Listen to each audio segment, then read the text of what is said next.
All right, let's get into it. You are actually the only real person? I'm sorry. Solipsism is actually one of the craziest and most unsettling things out there. Like, this will probably give you an existential crisis when you start deep in this. Sorry, in advance. Now, basically, it is, as the video said, the theory that you are the only actual person alive. Everybody else is either a figment of your imagination. Maybe you are all alone in a post-apocalyptic world, and everybody around you, everything around you is just a way your mind is coming up with stuff to make you not feel so alone. Or maybe you are pretty much just in a simulation and you're literally the main character. Maybe. What if I told you your friends, your family, strangers online, and even the person sitting next to you right now are only appearing to exist because you perceive them? Think about it. You can see other people, you can hear them, you can talk to them, but you've never experienced reality from anyone else's perspective. You've only ever experienced your own. No matter how advanced science becomes, you'll always be trapped inside your own perspective. And maybe that's one of the most unsettling mysteries of human existence. Can you prove anyone besides you is conscious? But the crazy thing is, like most theories, you can prove or disprove. Like, oh, this isn't real. Like, obviously, it's just a far-fetched theory. Oh, the ice wall, the flat Earth, whatever. Well, this, even scientists and philosophers say, is impossible to prove or disprove. Ever. Doesn't matter how much science we get, it's never going to be possible. Because if reality does only exist in your mind and no one else is real, then the scientists wouldn't be able to prove anything because they're not real either. I'm out. If everyone's a part of my imagination, then my imagination has way too many opinions. I can barely decide what I want to make for dinner, and I'm the one that's supposed to be creating billions of people? Yeah, I don't buy it. Please feel free to share your thoughts and opinions on this one. Okay, so a brand new interview just dropped with Ross Coulthart and Representative Eric Burleson. They talked about a number of things, but one thing in particular that they talked through really struck me. And I even use the word concerned me on some levels. I'm going to show you that clip, and then we're going to talk real quick. I'm curious if it leaves you with a similar feeling. Now, you've spoken before about the fact that you've been in skiffs and you've been shown material that's still not public information. Yeah. Videos, photographs. What can you tell us about that? A lot of it is being released, and that's a great thing. So a lot of the things that I have seen to this point have been released. There's still some that I'm wondering why maybe they are still evaluating it, trying to make sure that they're covering, or I think a lot of the times they're worried about exposing the locations. Or means and methods, I guess. Right. Capabilities. Right. And because, for example, they don't want everybody showing up at somebody's backyard where these things have sighted, right? Are you able to tell me anything at all about what you've seen? What I consistently have seen that to me that's unshakable is these plasmoids, these glowing balls of plasma. I don't know if it is plasma, but they look like what plasma would look like, and it's moving intelligently. They seem to be, maybe half the size of a sedan or something like that, but they're not flying by conventional means. And so one can't really I have no idea what they are, and neither does our intelligence community. Okay, so a couple of things. First thing is that he said a lot of what he's seen has been released already. That makes me wonder if a lot of what he's seen was part of these DOW UAP file releases. Now, he says the orb activity, these plasma-based orbs, really stand out to him, which they are very cool. They're very interesting. They need to be studied further. I've been privileged to witness some orb activity myself. Very interesting stuff. However, it makes me question the quality of what they're seeing in these skiffs, because if these orb videos are what really stick with him, what happened to all this 4K, crash retrieval footage, some of this undeniable evidence that people continue to talk about? It makes me wonder what they're being shown in these skiffs. Are they really seeing the good stuff? Because it doesn't sound like it. I mean, let's be real. If anyone's got the privilege of being shown anything at all, especially by the government, you can best believe it's going to be the absolute bottom of the barrel slop. So it's really no surprise as to what they've seen is what's getting released.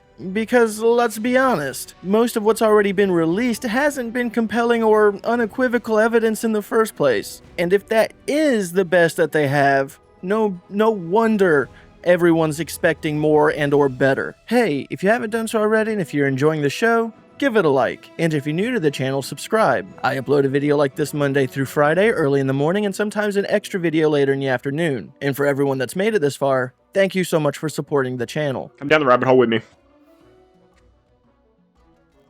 Hear me out here, from 1970 to 1995, the CIA, they were actually conducting a project called Project Stargate, and the goal of this was extremely simple. They believed that they could use humans to astrally project and astrally visit other locations around the world.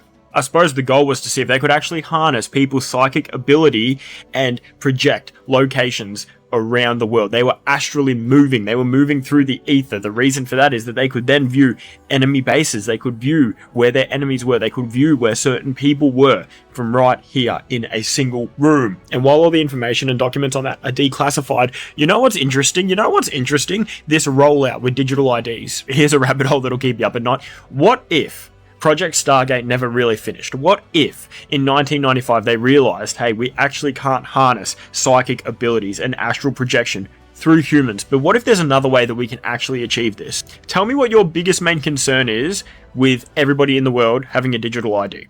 What a conspiracy theory that would be. Instead of astral projection that they tried to spend 25 years harnessing and learning about, what happens if all along the answer was always digital projection? I need more friends, but think about it. That's actually not a bad theory. I have a feeling that a lot of old projects like that are still around. They basically just got rebranded with different names and different programs. Whether it's true or not, it's still a really intriguing theory. Let me know your thoughts and opinions on this one. Researchers have figured out that you need to train AI like a baby if they are to interact with the physical world. AI right now are just based on language, and that is not how human beings learn at all. We learn about the physical space years before we ever really start speaking proficiently. The solution is to drop an AI into the physical world and allow them to learn by making mistakes, just like human children. But this does make me pretty uncomfortable because it is so far removed from the Chinese room problem. This is the argument that AI can produce proficient-sounding words without ever understanding them, as though you were translating one language to another without actually speaking either language. But if we've gotten to the point where you can tell your robot to go to the kitchen and get you a glass of water, and they're capable of doing so, they are making those associations. Which, as it turns out, is not actually far removed from how AI thinks. They think in concept clusters. Rather than just looking at the text, they have associations between, say, cat and dog, which is pretty far removed from train. These do have to have multiple AI models stitched together, because an LLM, as most of us are familiar with, is just a word box. It produces text. That does not translate well to interacting with the physical world, so we have to combine it with things like VLMs, which turn images into that text, but that's not the only kind of AI out there. Although I've never really been a fan of Gemini, their new robotics is pretty impressive. They're capable of adapting to new scenarios they've never been in before, or using objects that they've never seen before. And that involves categorization as a type of object for a purpose. And yes, if you're concerned that that could go terribly wrong, that is a possibility. Someone did, mind you, strap a camera to their child's head for years to train an AI on the same kind of language and physical space that a person would get in the first few years of life. And it seemed kinda silly then, but it makes more sense now. OpenAI is teaming up with 1X to make Neo one of my favorite affordable-ish robots. No, I cannot afford it myself, but I can appreciate that it exists. They've decided that embodied training is the best way to go. Now, people still are trying to train future robots by strapping cameras to people's heads and learning how to do tasks, and even cleaning people's homes so they can get a good idea of how to clean, because that is something that robots are going to do.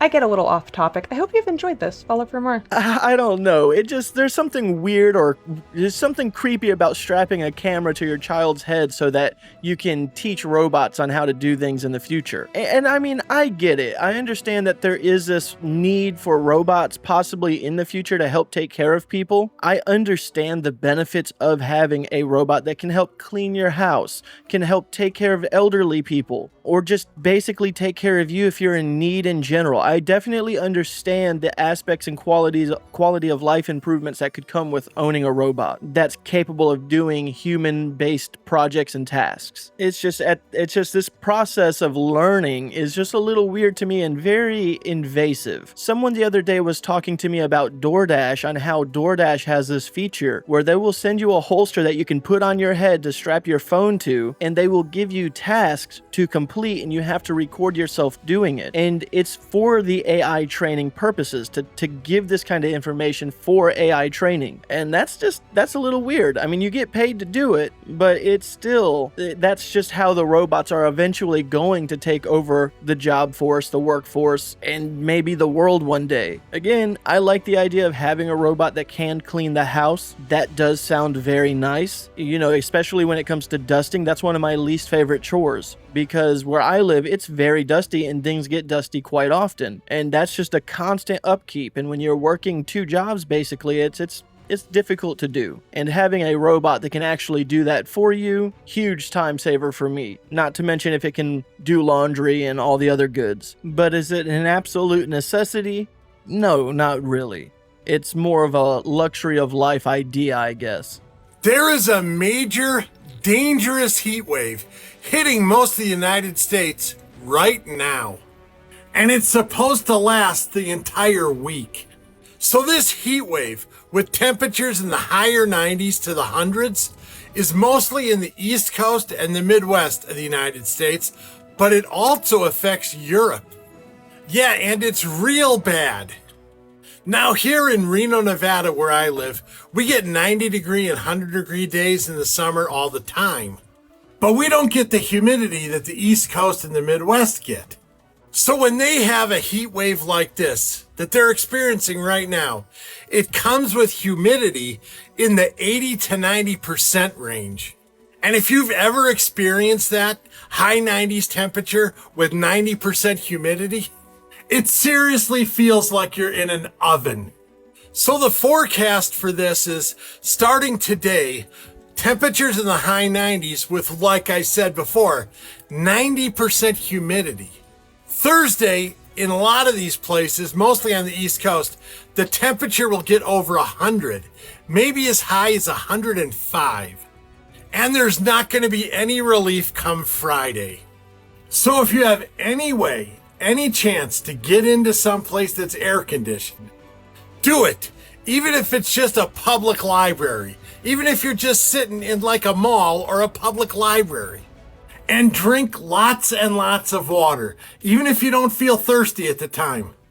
Okay, Booshkis, I'll keep you updated if anything else happens. Yeah, this guy gets it. When it comes to the humidity here, it is no joke. My office is in a separate building completely detached from my house. And when I get done recording from here, I swear it's like I'm going to open up my door and I'm going to have to swim through the thick air to get to my house, because that's just how thick the air feels with the humidity. It's almost like walking into a wall of just straight heavy air. It's rough. I do not enjoy the heat waves, and I do not enjoy the cost of electricity to provide cool air, but I will take it over dying in the heat any day. Please be safe out there. If you have a way to keep yourself cool, do so. Do not do anything extreme. What is going on here?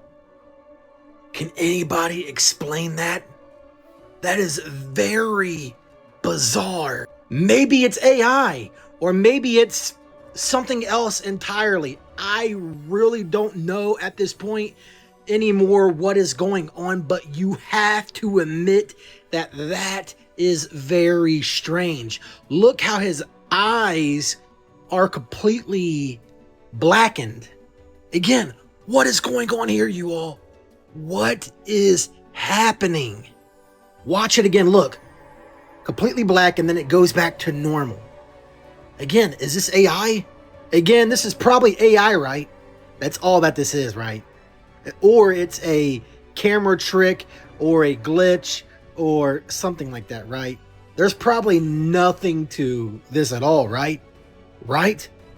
But what if there is something more to this?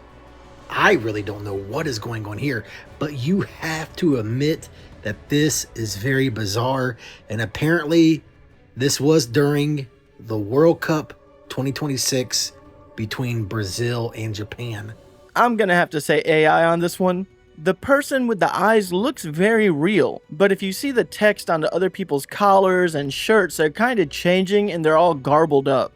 So I'm calling AI on this one. After earthquakes, floods, and political turmoil, the skies are now turning red. This is what Venezuela's capital of Caracas looks like today. And while there's a perfectly scientific and non-apocalyptic explanation for this phenomena, with the backdrop of the year that Venezuela has been having, it's fair to understand why this has triggered such a huge amount of superstition online. Because not only was the country thrown into political chaos after Maduro was captured in January, but then the war broke out in the Middle East this only exacerbating their economic hardship. After that, they were hit by not one, but 2 devastating earthquakes, one of which was the most powerful they've experienced in over 100 years. And right as residents are picking up the pieces and searching for the bodies of their loved ones in the rubble, they've been hit by a 3rd natural disaster. Severe flooding is now swept through the country's northwest, submerging homes, overflowing rivers, and causing landslides. And this is all while 43,000 people are still unaccounted for from the earthquakes alone. NASA estimate that nearly 60,000 buildings have been destroyed or damaged, and a food crisis is now looming, with the World Food Program appealing for $50 million to provide emergency food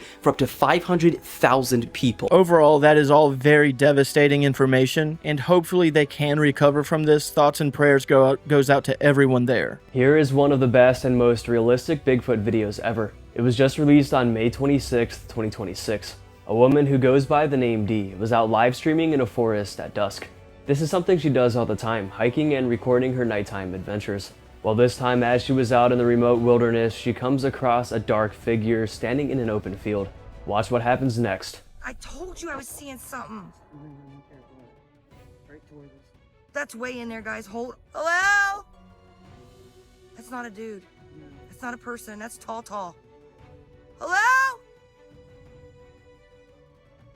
It's blinking in and out, dude. It stopped. What is it stopping for? Oh my God, what's it doing? It's doing something. Oh my God, I'm excited. Sorry.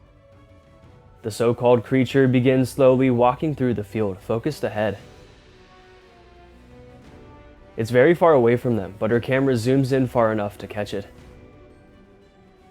It doesn't really pay any mind to Dee and her friend calling out to it. It seems to be very avoidant, just wanting to get away from them and trying to blend in as much as it can. It's blinking like I just saw the tree behind it. Like it's see-through. What is it doing? Look, you could... Oh! What am I catching right now? Guys, it's so far away, I can't help that. But it's doing something. Because it was taken in a low light setting, we can't see it as good as we could have if it was light out, but we still see it enough to tell us something isn't right. She's also convinced the being is cloaking, as at times it looks like it's almost fading in and out of reality, but this could just be due to the dark setting. But then the creature out of nowhere just ducks down and quickly disappears. This is where her video clip cuts off. It gets really, really dark. What is it? It stopped. Oh my God, it ducked. Now it ducked. No. It's presumed they left the area right after this, scared of what else could be out there, and scared of what this creature could do next. Luckily, they spotted the creature while it was pretty far away and they kept their distance. But they definitely made themselves known by shouting at it. But what do you guys think? Did she get some of the best Bigfoot evidence yet? Her video is pretty compelling and has been going pretty viral. I think that this is a genuine video. I don't think that this is a hoax. I'm not necessarily saying that that's a Bigfoot, but I cannot say that it isn't. If I was to take a guess just out of the environment, maybe it's a black bear walking and then running when it's being called. It honestly also it looks kind of like a couple of bears fighting together, but it's ultimately too hard to tell what it is. It's way too dark and it's way too blurry, but overall, pretty interesting video. I would have to say that this is probably one of the better possible Bigfoot sighting videos that we've seen that's actually real. Again, I'm not saying that that was Bigfoot, but I do believe that this was a genuine video of someone catching what they believe could possibly have been a Bigfoot in the distance. Let me know what you guys think. Why do so many humans feel like aliens on Earth? Why? If human beings have been around for hundreds of thousands of years and the soul's had many incarnations, why are we not better at this whole human Earth life experience thing? Shouldn't we be good at it? We've been doing it for a long time, right? So what gives? Why do so many people have crippling anxiety when it comes to driving cars, flying in airplanes, getting jobs, hanging out with people? All these things that should be normal, right? We've been doing this for so long, haven't we? No, we haven't. This is so surprising. There's a number called the Dunbar number. It's 150 people. That was what this psychologist came up with through a lot of intense research and discovered that the human brain is only evolved and capable of maintaining 150 real relationships, okay? Over that, it starts to short circuit and shut down. Well, think about the past versus the present, okay? In the past, humans were very tribal. You know, the population was very sparse. We didn't have big cities and dense population centers. You basically lived and died in the same area, knowing the same people, usually married in your tribe, worked in your tribe, everything was in tribe. And you didn't have to maintain that many relationships. You knew everyone pretty well. Everyone knew everyone. And now, look at how we operate. We have social media, we have the internet, we have, big colleges, big cities, big everything. And people have hundreds, thousands, tens of thousands, sometimes millions of quote unquote relationships. But these are like virtual relationships. They're not really meaningful relationships. But what we try to do is make them meaningful, and we care about it, and we get stressed out by all that stuff. And we start to short circuit. That's why we have so many mental issues and anxiety and depression, all these things, because our brain has not evolved for that. And you might think, well, we've been doing this for a long time, right? No. If you put all of human existence into 1 year, the entire industrial revolution till now is only 1 week of that 1 year. Meaning for the vast majority of human existence, we didn't have any of the things we have now. We have not been evolved, programmed to handle the type of life that we're living now. Think about it this way. 500 years ago, nothing really changed from decade to decade. If you went back 500 years and compared it to 550 years, it was about the exact same. If you went back 300 years and compared it to 400 years ago, it was kind of the same. Now, things dramatically change from year to year or decade to decade. And our brains have not evolved to be able to keep up with this. Our nervous system has not evolved to be able to keep up with this rapid pace of development. So we start freaking out and losing it. And that's what you see around the world. So just remember, we are basically running an ancient kind of an operating system, but it's been thrust into this sci-fi future world and is having some problems adjusting. So give yourself some grace, spend more time outdoors, and connect to the earth, because you got to go back in time and see what humans have been used to and do that. And then all of a sudden your nervous system will reset and calm down. We're ancient, old humans that are now living in the future. And it's kind of weird. Let me know your thoughts on this. Have a beautiful day. Peace. I don't necessarily think that it's because technology is advancing so fast. I think more or less it's the internet and social media throwing so much information at us all at once, and we're just not meant to handle all of that information all at once. You're constantly seeing everyone's lives, opinions, successes, and failures 24/7, multiple times a day through multiple types of people. And that's where I think that anxiety, depression, and the fear of talking to other people and feeling lonely comes from. It's not that we've evolved too slowly, it's our internet's overstimulating. And I just do not think that our brains were meant for that. I could be completely wrong on this. I'm not a doctor, I'm not a psychologist, I'm not anyone, just a dude, basically a troglodyte at that, sitting here watching videos online. So I don't have no say in this. I'm just providing my opinion. Let me know what you guys think. The following footage comes from a couple of workers coming out of San Lorenzo, Paraguay. They were late into their shift, doing their normal rounds, when one of them was outside and the other monitoring him on the cameras when something truly paranormal happens. He can see his coworker stop, shake someone's hand and actually speak to them, and then turn around and walk away. But the thing is, that coworker got an inkling something was wrong. When he turned back, that person he was speaking to was gone. And it completely terrified him. But that worker swears he spoke to a man. There was somebody there asking for directions, and he shook their hand.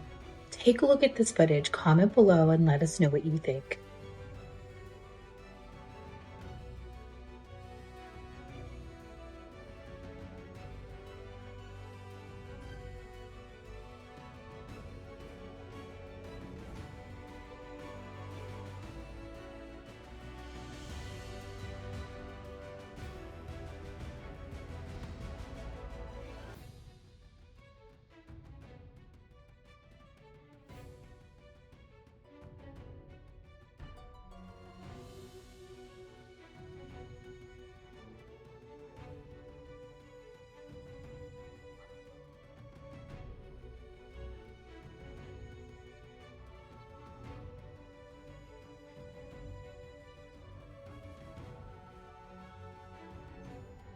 Either that guy's seen and interacted with a ghost, or maybe he's too hot and needs to cool down.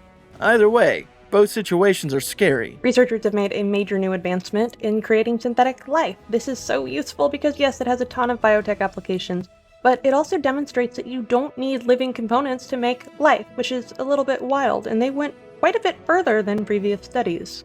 Yes, we know that we can take non-living components, mash them together, and turn them into a living cell. Like one of my favorites, of course, Mycoplasma laboratorium, the very first one, and research has been proceeding to make things like yeast, that is a eukaryote. It's more like us and it's many times more complex. This, however, involves taking the husk of another cell, so the one thing that we haven't really been able to do until now was to create a synthetic cell coat.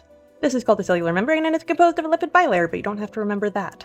You can take the DNA out of a cell and then put some new DNA in, and then all of a sudden you have a piece of life that has never before existed on Earth. You just have to assemble its genome. We have already demonstrated that the conditions on early Earth were such that you had all the ingredients for life, that you could make those lipid bilayers, and you could make things like ribonucleotides, but assembling them is a different matter. This research group did. Named Spud, and I can comment on the name all day, but that's not really what matters. They created that lipid bilayer in the form of a liposome, which is essentially a synthetic cell coat. It's used in our bodies to transfer all sorts of stuff, potentially DNA, and we aren't really sure exactly what they do, but they seem important. Either way, they can be turned into a living cell. It has 9 chromosomes, or at least plasmids, that's what chromosomes are called in bacteria. They're circular. We may actually have some circular chromosomes in our bodies, but they're not part of our main genetic code. Again, this stuff is very mysterious. We're still figuring it out. While this is just a proof of principle that yes, it can be done, you can create life, and I love that, they do have some work to do, because right now, Spud is considered alive. It does have metabolism, it can reproduce for 5 generations, but it doesn't really have the complete genome necessary to make things like proteins. They need to give them the capacity to create ribosomes in order to make a functional organism. So technically alive, yes, it qualifies as alive, not very good at being alive, and that makes sense because this is something that did not evolve on Earth. It's something that we created. Given what we know about life, these are the genes that are necessary to create life, and turns out, yeah, you can.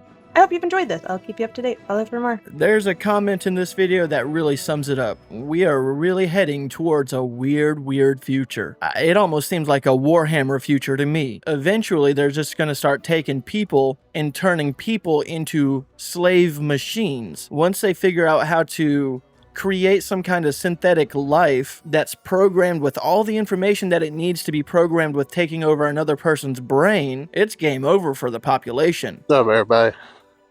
Out here on to today's subject. Figured I'd bring y'all with me today, see what we can find. And just as I say that, some red quartz. So anyways, oh yeah, I have a hat. Anyway, we come out here to where it's cloud up, and we just start looking for stuff that doesn't look like dirt. Like that one. Oh, yeah. Like that one. Yeah. And I made a bag, I have a pillowcase, piece of paracord. You know, go touch grass. That's a good one. And got some milk quartz. That'll clean up nice. Yeah. Those are easy to spot in this clay dirt because they're so white. That's another good one. This works out really well after a rain. That cleans everything up. Red quartz. And this would be a lot easier if I had my spectacles on, but they just fall off my face. Okay, bag's getting a little heavy, and I got a special one.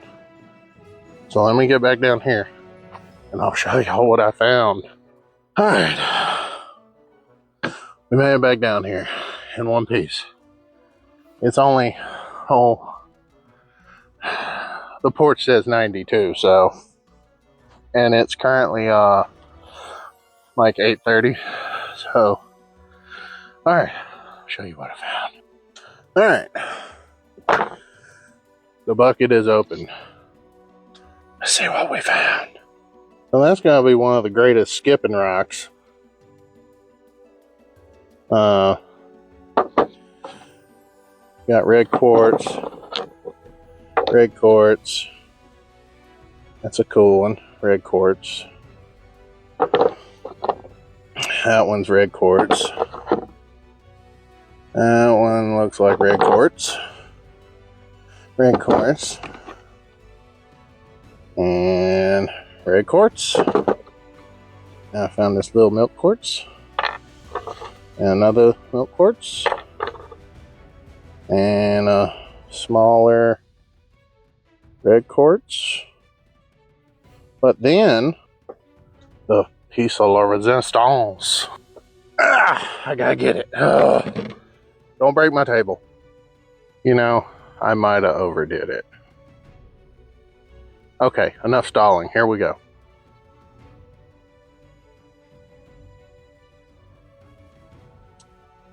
Yeah, I think I might have overdid it. Oh no, foot. But then I found this one.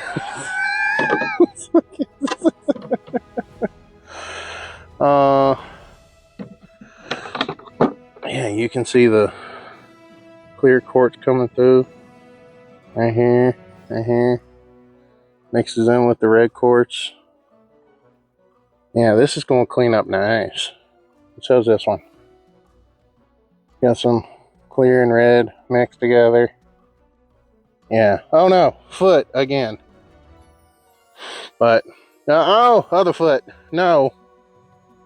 Yes, I wear Crocs. They're comfy, okay? But anyhow, we're going to drop those down in the bath if they'll fit. Oh, wow. Okay, I think I might be putting too much ice in my drink here. And water's leaking out. Great. No! We're losing. Anyways, let those sit overnight and soak. And we'll try and take care of those in the morning. But make sure this video ain't too long. Thank you everybody for stopping by. Surely do appreciate it. Like, comment, subscribe. Remember, Jesus loves you. Go outside, touch grass. Look, the birds are out. I mean, they're out there. It's like 20 feet. I spend too much time out here. See what rocks you can find. And remember, and always, have a wonderful day. Doesn't it always amaze you, no matter how many times you go out and pick those rocks or those quartz up, that there's always more that just ends up showing up after a rain? Or even if it doesn't rain, they still just magically pop out of the ground. Whenever I was a kid and I was at my grandfather's, we would always go out into the garden or the field and pick up all the rocks before tilling or after tilling. And every single year we would have rocks that were bigger than my head.